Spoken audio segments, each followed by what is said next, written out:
रहमान सदगुर वचन 8वां शब्द 13वां। सतगुर शरण गहो मेरे प्यारे, कर्म जुगात चुकाए।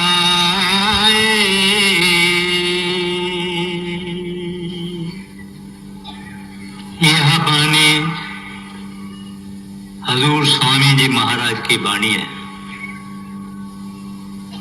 इस बाणी में आया है कि हम सब लोगों के ऊपर हमारे कर्मों का कर्जा चढ़ा हुआ है।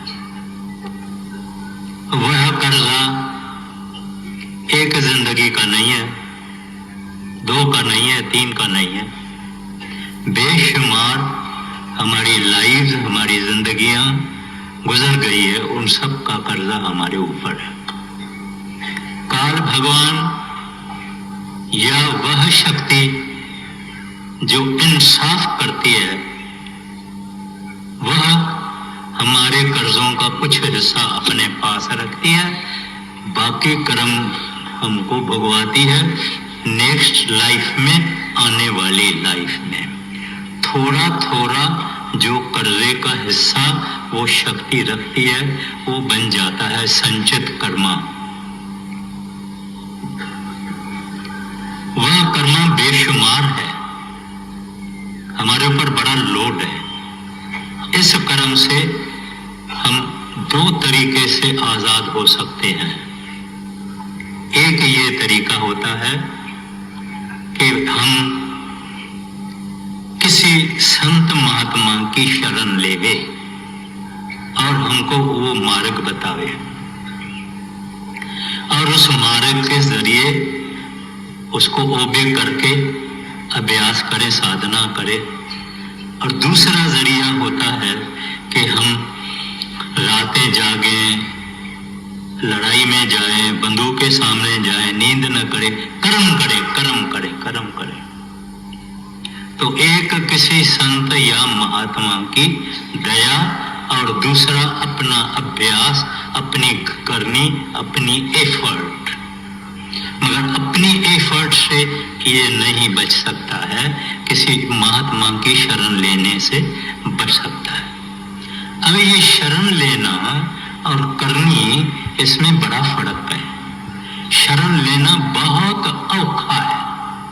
शरण लेने में अपना आप किसी को के हवाले कर देना चाहिए, करना पड़ता है। मैं एक छोटा सा मिसाल अर्ज करूंगा। बादशाह इब्राहिम उदम, उसके पास एक आदमी काम करने को आया। उनसे पूछा गया, भाई तुम्हारा नाम क्या है? उसने कहा, जो आप रखो।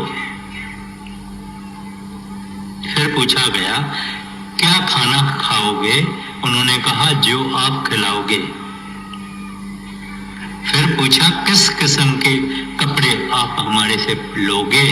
बोलते, जो आप देंगे। बोला, कौन सा काम करेंगे? कहते हैं, जो आप काम देंगे करूंगा।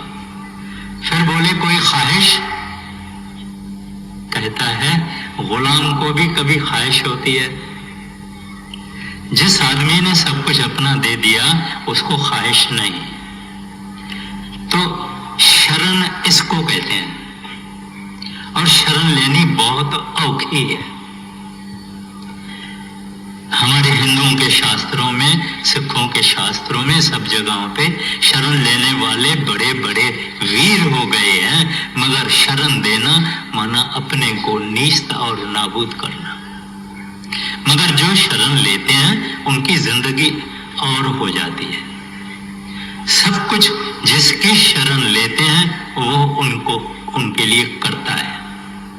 जिंदगी में आपने कभी दरिया किनारे देखा होगा, लोग स्नान करते हैं और तैरते हैं। कुछ ऐसे तैरने वाले होते हैं जो कि हाथ और पांव चलाते नहीं और आराम से स्मूथली वो तैरते हैं, और कुछ तरने वाले खूब बाਹਾਂ टांगे मारते हैं पानी में, उसके बाद थोड़ा थोड़ा तरक्की करते हैं। जो जिन्होंने शरण लिया है जिंदगी में किसी कामिल की, उनकी जिंदगी इस तरह से है। वो कहते हैं दाता तेरी मर्जी है, खुश रखो ना खुश रखो, जो काम कराओ करेंगे, जो बोलो करेंगे। इसकी जिंदगी ऐसी है, देयर इज नो रेजिस्टेंस। मैं उनके पास नहीं है, तू उनके पास है, तू जो बोलोगे करेंगे, जिसमें तू खुश है। ऐसे गुरु अंगद साहब जी महाराज थे, ऐसे अर्जुन महाराज कृष्ण के थे। महाराज कृष्ण ने गीता में 700 श्लोक फरमाए हैं। अर्जुन कहता है महाराज ये 700 श्लोक जो आपने कहे हैं, मेरा दिमाग और कंफ्यूज हो गया है, मैं घबरा गया हूं, मुझे कोई आसान तरीका प्रभु बताओ। तो उस पर महाराज श्री कृष्ण ने का फरमाया, सर्व धर्म परित्यज, कहते हैं जो धर्म वगैरह है इसको छोड़ दो। मामेकम शरणम वर्ज, कहते हैं सब जो तुमको मैंने बताया भूल जाओ और मेरी शरण में आ जाओ। मेरा अर्ज कहने का फकत ये है कि शरण लेनी बहुत औखी है, मगर एक दफा शरण लिया फिर इसको कुछ करना नहीं है। सरदार बहादुर महाराज जी यहाँ तक फरमाते थे कि जो आदमी किसी कामिल की शरण लेता है, इसकी पूरी जिम्मेवारी उस कामिल की हो जाती है।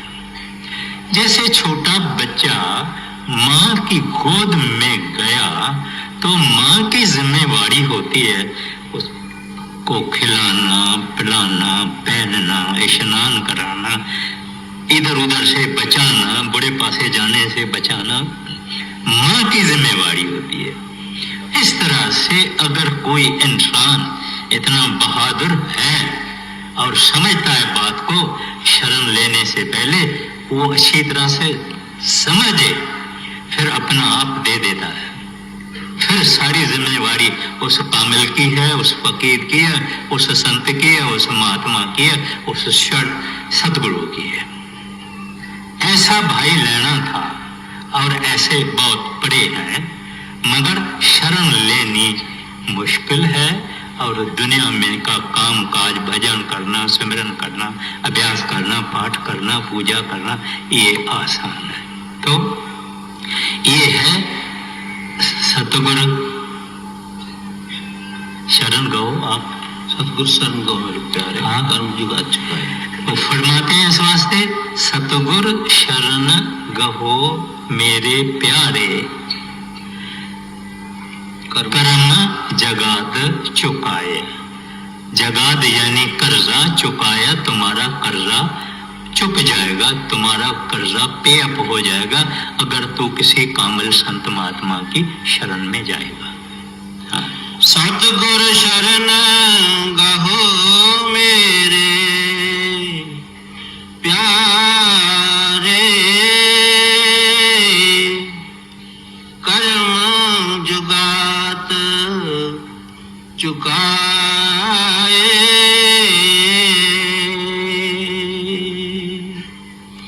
भूल परम में सब जग पछताए, अच राजवात ना काओ सुहाए। फरमाते हैं कि हम आम इंसान धोखे में है। एक है भूल और दूसरा है भ्रम। भ्रम किसको कहते हैं? अंधेरा है, एक नोड़ी है, रस्सी है, और हमको अंधेरे में वह नोड़ी या रस्सी लगती है कि सांप है। जब हम टार्च उसको लगाते हैं और देखते हैं तो पता लगता है कि मैं तो फिजूल में डर रहा था, ये तो रस्सी है। इस तरह से ये सारा संसार जो है वो भूल में भी है और भ्रम में भी है। भूल उनकी ये है कि ये यहाँ की सब झूठी चीज को सच समझता है और माँ के पेट से निकलने से मरने तक इस भूल, ये शैडो दुनिया, ये मायावी दुनिया, इसके हासिल करने के लिए ये जिंदगी खत्म करके चला गया। और जब मरता है फिर हम दुनियादार भी कैसे अजीब हैं। हम कहते हैं सतनाम संग है, राधा स्वामी संग है, हरे राम संग है। भाई संग कैसे होगा? संग तो चलता है दोस्त, संग तो चलता है जैसे मोहब्बत हो, संग तो जलता है जैसे फ्रेंडशिप हो, संग तो जलता है जैसे प्रेम हो, वो संग चलेगा। मगर हमने सारी जिंदगी माया माया माया माया माया कही, माया खादी, माया पीती, और संग चलेगा हरि, संग चलेगा प्रभु, संग चलेगा वाहिगुरु, संग चलेगा परमात्मा। ये कैसे हो सकता है? जिससे मोहब्बत होगी उससे वही हमारे साथ चलेगा।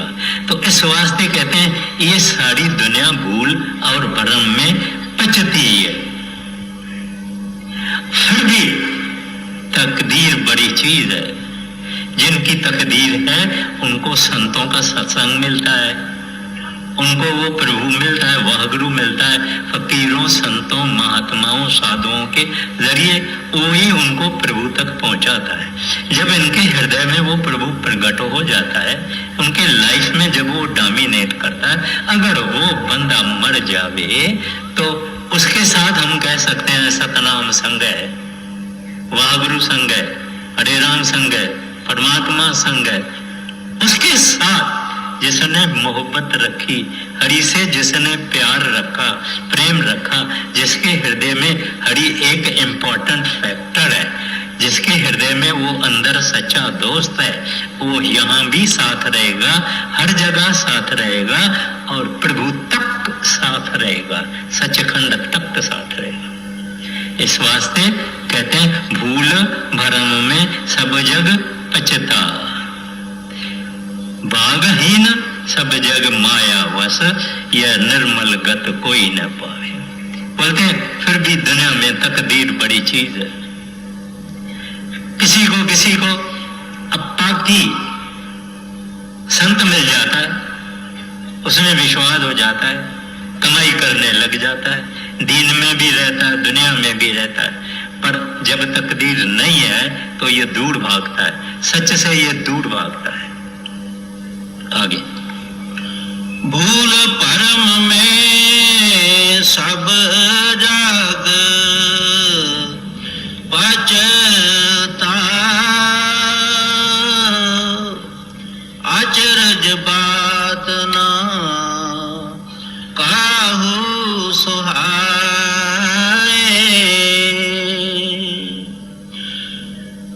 भागहीन सब जग माया बस, ये निर्मल गत कोई ना पाए। तीन चीजें हैं दुनिया में जिसके भ्रम में इंसान अपने को फंसा के रखता है। एक पत्थर, एक पानी और एक कागज। तीर्थों पे जाएगा, हिंदुस्तान के 62 तीर्थ हैं, ये तीर्थों पे जाएगा।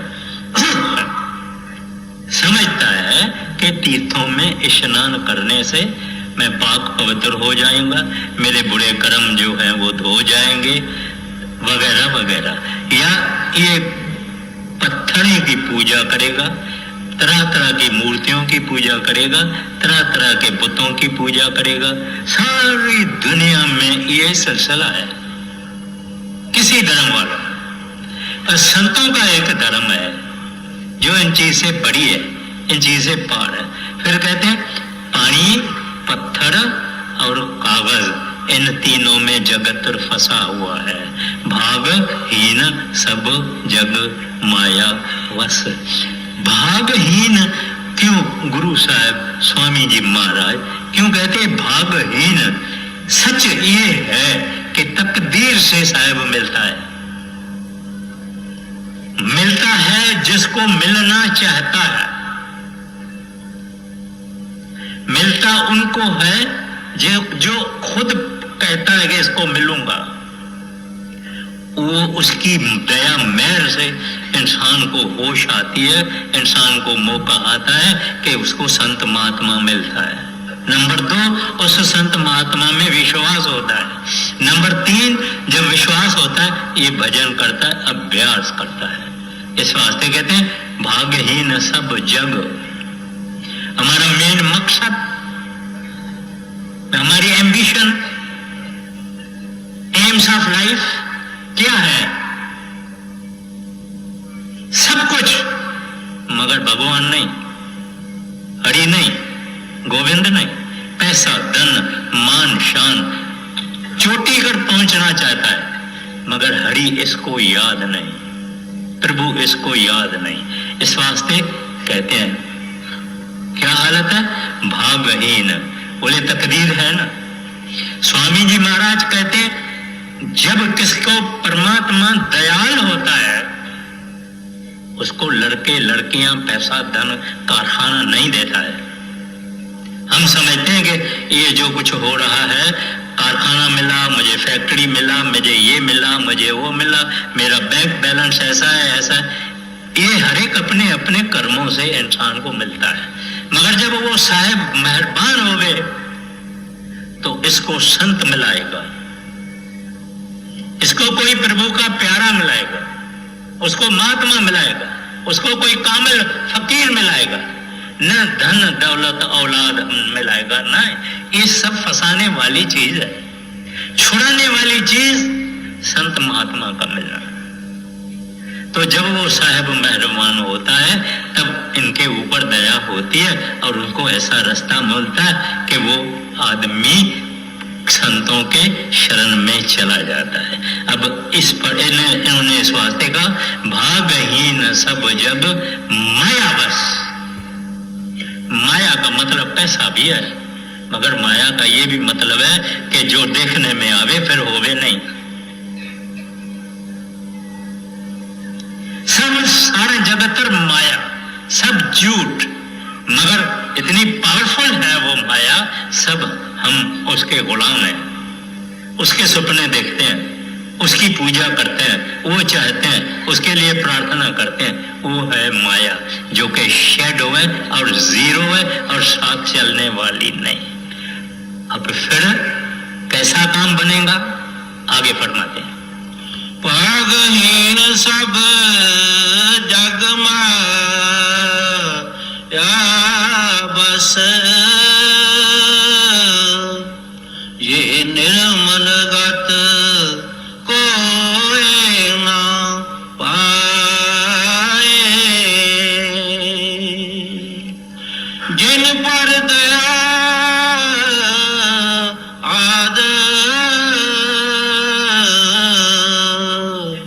करता की,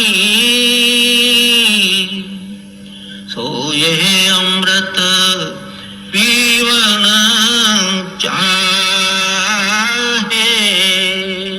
अब बात पर आते हैं डॉक्ट्रिन ऑफ ग्रेस, दया और मेहर, कृपा।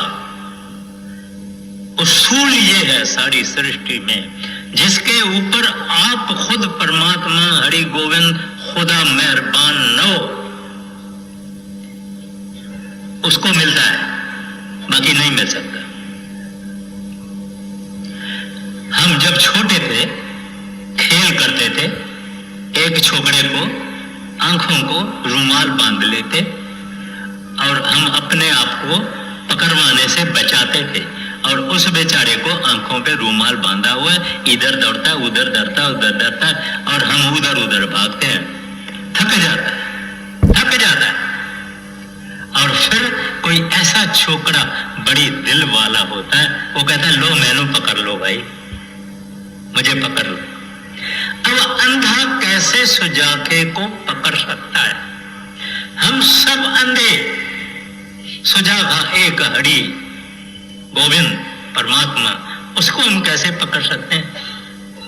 हम नाचीज तुच्छ अंधे, हम किस तरह से उस साहिब को पकड़ सकते हैं? जब वो साहिब खुद हाथ न देवे और अपने आप को न पकड़वावे, तब तक हम उसको पकड़ नहीं सकते। इस वास्ते ये उसूल है नेचर का। जिस किसी को हरि मिला, गोविंद मिला, रब मिला, रब की दया से ही मिला। महात्मा बुद्ध आप जानते हैं, शादी किया, पुत्र हुआ, महल माड़ियां, राजा था। ख्याल आया कि नहीं ऐसा कैसा, उसने देखा एक आदमी गरीब दुबला पतला जिसकी कमर बिल्कुल गोल हो गई है, वजीर को पूछता है, ये वजीर ये क्या है, ये क्या चीज है? कहता ये आदमी है। बोलते फिर ये ऐसा कैसा है? बोले बेटा ये बूढ़ा हो गया है। कहते फिर क्या होगा? बोलते ये मर जाएगा। बोले मैं भी मर जाऊंगा? बोले हाँ मर जाओगे, तुम भी मर जाओगे। बस एक चीज ने काम कर दिया। वो तलाश में निकला किस बात से? इमॉर्टैलिटी, अमर जीवन। ये इसके जिंदगी का एम और मकसद हो गया। राजबाग सब छोड़ के चला गया पहाड़ों में, जंगलों में। खूब फिरा, खूब अभ्यास भी करता था इस बात का। एक दफा एक माई गई उसके पास, कहने लगी कि प्रभु ये मेरा लड़का मर गया है, इसको आप जिंदा करो। बोले हाँ मैं इसको जिंदा करूंगा। तुम कहां से भी घर में से किसी घर से हल्दी लाओ, हल्दी, जिस घर में कभी आगे मृत्यु हुआ ही नहीं, जिस घर में आगे कभी मृत्यु न हुआ होवे, वो हल्दी ले आओ तो मैं तुम्हारे पुत्र को जिंदा करूंगा। वो माता गई, बोले भाई हमारे घर में आज नहीं तो कल, कल नहीं तो परसों, आज आगे कोई ना कोई मरता रहता है, तू कैसी बात कर रही है? बुद्ध के पास आई, बुद्ध को बोली कि हजूर ऐसी तो आज बात ही नहीं है, मृत्यु तो होता ही है। बोले फिर इसको जिंदा नहीं किया जाए। उसके बाद गौतम बहुत आश्रमों में गया, थक गया, आ रहा है निराश होके, डिसअपॉइंटेड होके आ रहा है। एक सूखी नदी के किनारे पर खड़ा था, 12 बजा था, गर्मी थी और ये थोड़ा थोड़ा बेहोश होने लगा। जब थोड़ा थोड़ा बेहोश होने लगा तभी अंदर में प्रार्थना करता है, हे प्रभु मैंने तो तुमको तलाश करने में कोई कसर नहीं छोड़ी, अब तू बताओ कि तू कहां है, कहां है, व्हाट इज योर एड्रेस? और याद रखना हम सारी संसार की चीजों और सामान और पुरुषों और स्त्रियों और सबकी एड्रेस पूछते हैं, मगर कोई बहादुर नहीं निकलता है जो कहे कि हे भगवंत तेरी एड्रेस क्या है, हे प्रभु तेरी एड्रेस क्या है, ओ परमात्मा तेरी एड्रेस क्या है। और वो परमात्मा चाहता है कि कोई मेरा पता भी कोई पूछता है, कोई मेरा पता पूछता है, वो आदमी प्रभु के पास ही जाएगा। रिमेंबर, वो प्रभु जिसको हम कहते हैं वो कोई पत्थर नहीं है, प्रभु है, वागरू है, अकाल पुरख है, सारी सृष्टि उसकी है, जरे जरे में रम्या हुआ है, कोई ऐसी चीज नहीं है जो वो नहीं सुनता नहीं देखता।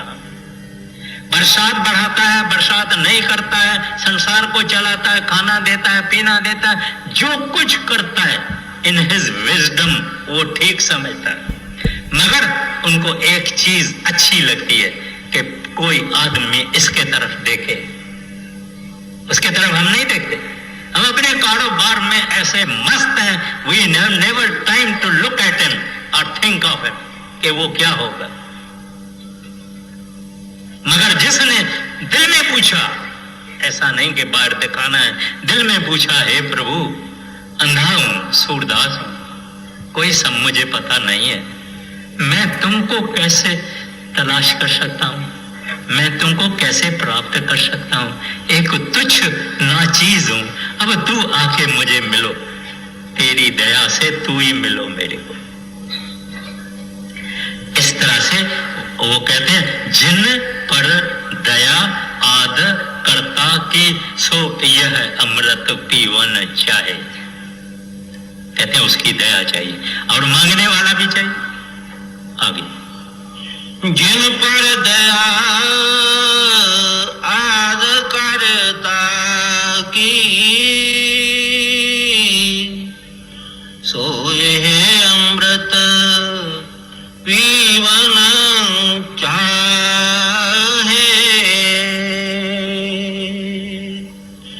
कहलक मेहमान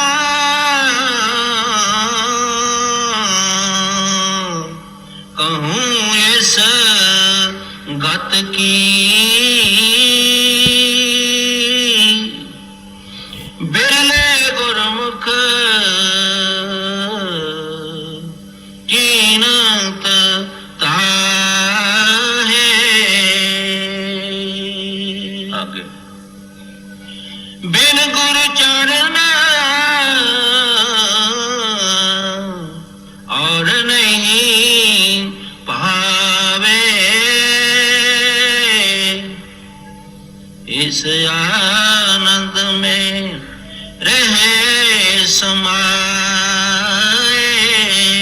वह संत महात्मा हरि का प्यारा भक्त और प्रभु, उसमें कोई फर्क नहीं। इसने अपने हृदय में परमात्मा को प्रकट कर दिया, वो परमात्मा रूप हो गया। कहते हैं वो कहाँ ऐसे आदमी की, ऐसे इंसान की जो यहाँ संसार में रहते हुए परमात्मा को पा चुका है, परमात्मा का रूप हो चुका है। कहते हैं इसकी गति, इसकी महिमा, इसकी स्टेटस, इसकी पोजीशन हम कह नहीं सकते। इंसान दिखता है मगर रब है, हमारे अंदर भी रब है मगर गुप्त है, छुपा हुआ है, और उनके अंदर वो रब प्रकट है।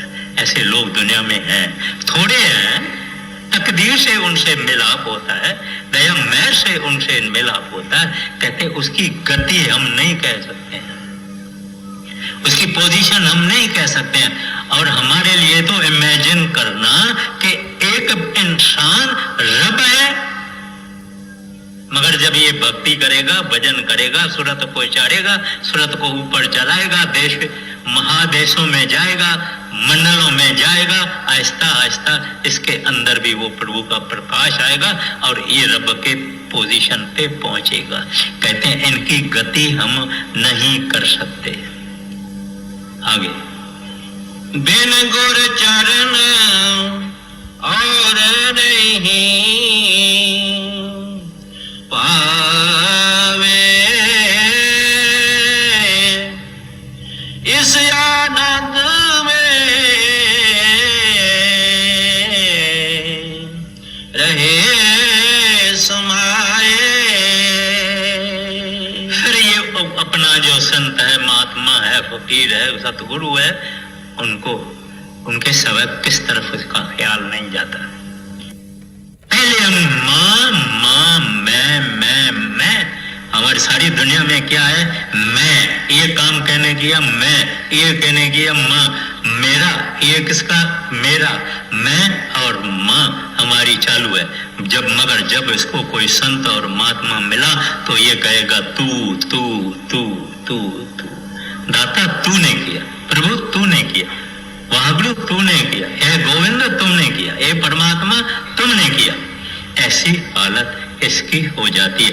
अब इसने शरण ले ली है। आगे, दर्शन करत पिंड सुध भूली,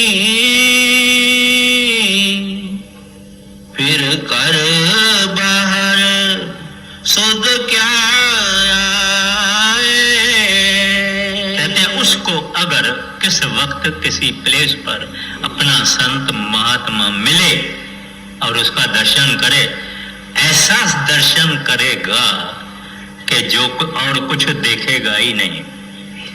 दर्शन भी एक बड़ी चीज है। जब किसी का दर्शन करना, ऐसा करना कि और कुछ न देखना और किसी का दर्शन न हो, एक का दर्शन हो।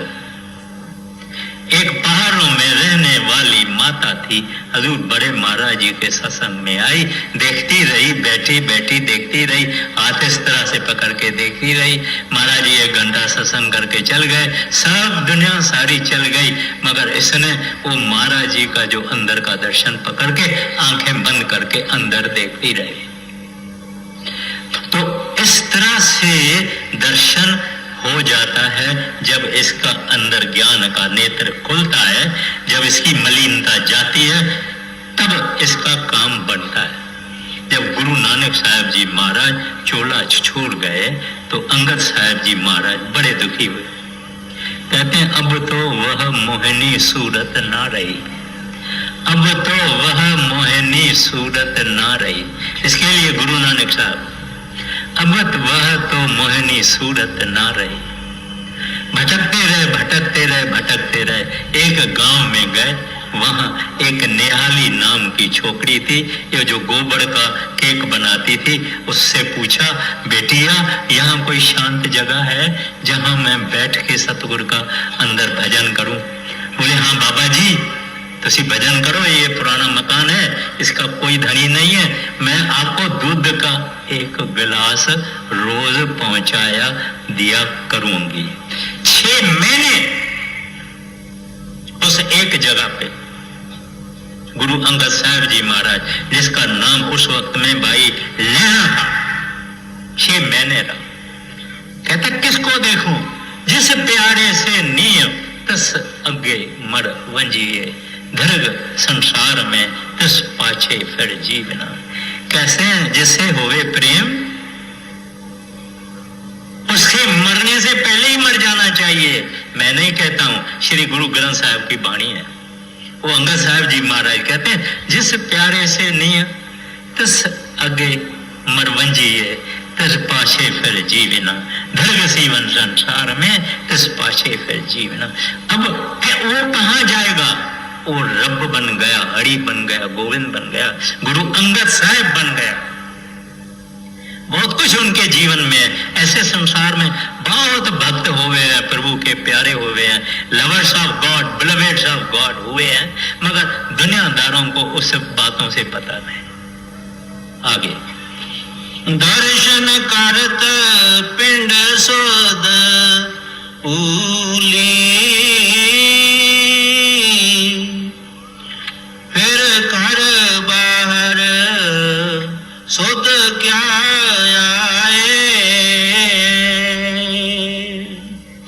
ऐसी सुरत प्रेम रंग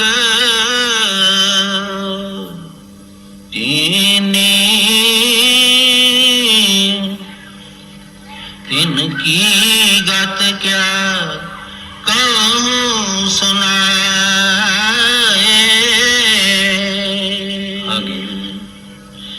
जोग बराग ज्ञान सब रूखे, ये रस उनमें दिखे ना ताए। अब जिसको हरि प्रेम, गुरु प्रेम, नाम प्रेम लग गया, रंग चढ़ गया, रस आ गया, जो रस आपने हमने चाखा भी नहीं, आपने और हमने वो रस चाखा भी नहीं। कितनी ही हमारी उम्र जात हो जाती है, कितना कुछ हम दुनिया के रस, लज्जत, स्वाद, मजे लेते हैं, मगर वो इश्क, वो प्रभु भक्ति, वो नाम भक्ति का रस हमने पिया भी नहीं। तो यहाँ सेवक कहता है, जोग में रस नहीं, वैराग में रस नहीं, ज्ञान में रस नहीं, ये रूखे हैं रूखे, ये रस उनमें देखी न जाए। अब महाराज कृष्ण जी द्वारका जा रहे थे, गोपियां उसकी बड़ी प्रेमिण थी, हम सब जानते हैं। उसने उद्धव को कहा, ए उद्धव, मेरी गोपियां बहुत वैराग में, मेरी जुदाई में बहुत रोएगी, और मैं तुमको ये एक मैसेज देता हूँ, ज्ञान का मैसेज देता हूँ, और ये ज्ञान का मैसेज जाके उनको दे, तो उनको शांति आएगी। उद्धव गया गोपियों को देखने को। गोपियों ने उसको कहा, उद्धव आओ बैठो। क्या ले आए हो? बोले ज्ञान। कहते हैं जहां प्रेम है वहां ज्ञान कुछ नहीं। हमारा तो कृष्ण हृदय हृदय में है, एक एक पत्ते में है, एक एक दरख्त में है, एक एक पानी में है, उसके बंसुरी के सुर में है, हर जगह हमारा कृष्ण है। तो अपने को क्या ज्ञान सुनाता है? और उद्धव ने देखा इसमें गोपी तो एक भी नहीं है, सब कृष्ण है। उनके पांव की रज उठाई, मट्टी उठाई, सिर पे लगाया, चला गया महाराज कृष्ण के पास। कृष्ण को कहता है, प्रभु आपने तो हमको ज्ञान दिया था, मगर मैंने अपने आंखों से देखा है कि प्रेम कितना पावर है। प्रेम से ही, पंजाबी में ही कहते हैं, पंजाबी में भी ये कहते हैं कि जो जिसका ध्यान करता है, जो जिसको प्रेम करता है, ऐसा बन जाता है। तो वो गोपियां सब कृष्ण कृष्ण कृष्ण कृष्ण करके कृष्ण का रूप बनी बैठी हुई थी। वो उद्धव हैरान हो गया। तो ये इस तरह से ये संसार का नियम है, जो जिसकी भक्ति करेगा, जो जिसको प्रेम करेगा, जो जिसको स्नेह करेगा, ऐसा ही बनेगा। हम माया को प्रेम करते हैं, मायाधारी है, सारा दिन और रात और सपने भी माया के। और जो भगवान को प्रेम करता है, भगवान के संतों को प्रेम करता है, वो प्रेम रूप हो जाता है। हाँ जी। जोग बैराग ज्ञान सब रूखे, ये रस उनमें दिखे ना ताए। बड़ भागी कोई बिरला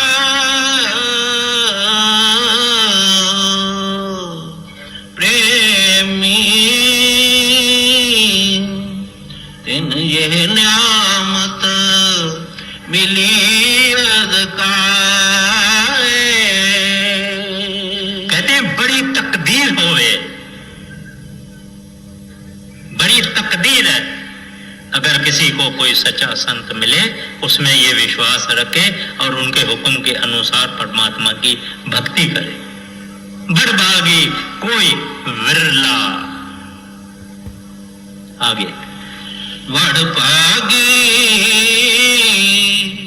कोई बिरला प्रेमी, इन ये न्यामत मिली अदकाए। राधा स्वामी कहत सुनाई, ये आरत कोई गुरमुख गाए। पंजाबी में मशहूर है, रांझा रांझा कर दी मैं आपे रांझा होई। इस तरह से दुनिया दुनिया दुनिया करते हम दुनिया का रूप हो जाते हैं और मर के वापस आते हैं, और हमारा सिलसिला आने का जाने का चालू है। मगर जिसने वो मुक्त प्रभु को, वागुरु को, हरि को पूजा किया, सेवा किया, ध्यान किया, उनके हुक्म के अनुसार चले, वो भगवान रूप हो जाता है, हरि रूप हो जाता है, वागुरु रूप हो जाता है, परमात्मा रूप हो जाता है। राधा स्वामी कहत सुनाई, ये आरत कोई गुरमुख